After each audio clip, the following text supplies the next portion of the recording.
Acts chapter 25. 3 days after arriving in the province, Festus went up from Caesarea to Jerusalem, where the chief priests and the Jewish leaders appeared before him and presented the charges against Paul. They requested Festus, as a favour to them, to have Paul transferred to Jerusalem, for they were preparing an ambush to kill him along the way. Festus answered, "Paul is being held at Caesarea, and I myself am going there soon. Let some of your leaders come with me, and if the man has done anything wrong, they can press charges against him there." After spending 8 or 10 days with them, Festus went down to Caesarea.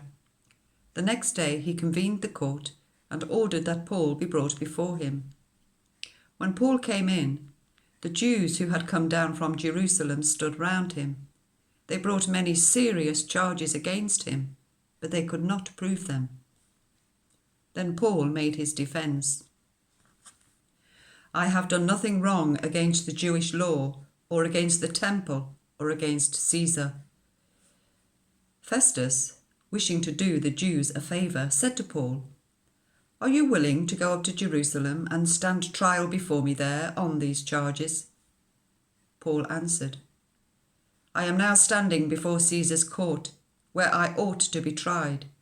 I have not done any wrong to the Jews, as you yourself know very well. If, however, I am guilty of doing anything deserving death, I do not refuse to die.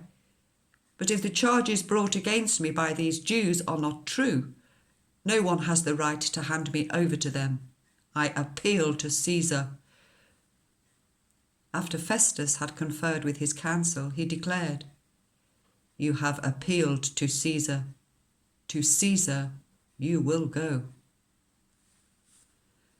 A few days later, King Agrippa and Bernice arrived at Caesarea to pay their respects to Festus. Since they were spending many days there, Festus discussed Paul's case with the king. He said, "There is a man here whom Felix left as a prisoner. When I went to Jerusalem, the chief priests and the elders of the Jews brought charges against him and asked that he be condemned.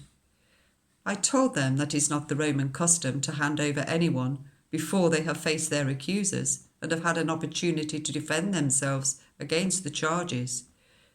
When they came here with me, I did not delay the case, but convened the court the next day and ordered the man be brought in.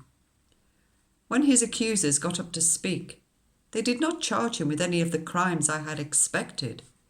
Instead, they had some points of dispute with him about their own religion and about a dead man named Jesus, whom Paul claimed was alive. I was at a loss how to investigate such matters.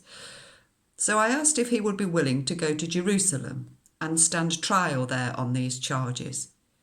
But when Paul made his appeal to be held over for the emperor's decision, I ordered him to be held until I could send him to Caesar." Then Agrippa said to Festus, "I would like to hear this man myself." He replied, "Tomorrow you will hear him." The next day Agrippa and Bernice came with great pomp and entered the audience room with the high-ranking military officers and the prominent men of the city. At the command of Festus, Paul was brought in. Festus said, "King Agrippa, and all who are present with us, you see this man. The whole Jewish community has petitioned me about him in Jerusalem and here in Caesarea, shouting that he ought not to live any longer. I found he had done nothing deserving of death, but because he made his appeal to the emperor, I decided to send him to Rome. But I have nothing definite to write to his majesty about him.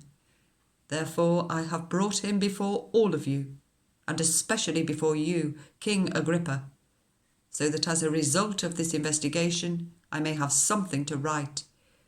For I think it is unreasonable to send a prisoner on to Rome without specifying the charges against him."